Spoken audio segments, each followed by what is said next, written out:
পূর্ণিমার দিন, গুরু পূর্ণিমার দিন খুব সকালে ঘুম থেকে উঠুন। এরপর আপনারা স্নান করে শুদ্ধ হয়ে মা লক্ষ্মীনারায়ণের পুজো করুন।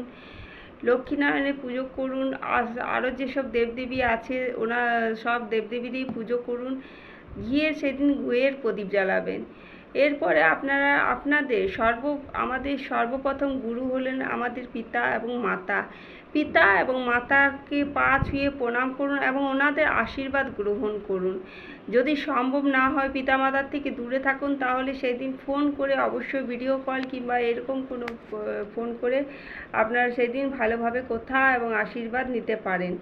এরপরে আপনারা যদি সম্ভব হয় তাহলে ওনাদেরকে, পিতামাতাকে ওনাদের ইচ্ছা অনুযায়ী ইচ্ছা পছন্দ মতন উপহার আপনারা সেদিন দিতে পারেন এবং ওনাদের ইচ্ছা মতো, ওনাদের পছন্দ মতো আপনারা সেদিন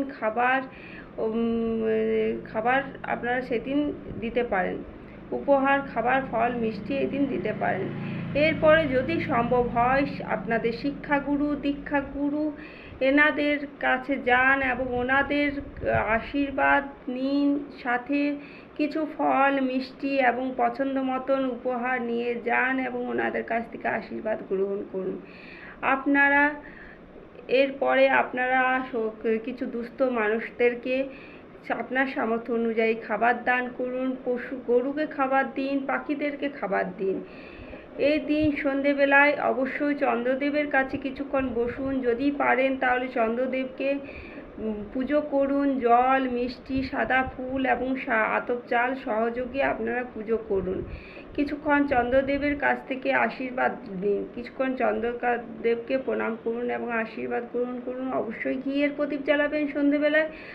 আর এই দিন অবশ্যই আপনারা বাড়িতে ক্ষীরের পায়েস বা দুধের তৈরি পায়েস আপনারা অবশ্যই বানাবার চেষ্টা করবেন এবং আপনাদের ঘরের প্রতিটি মানুষকে সেটি খাওয়াবেন।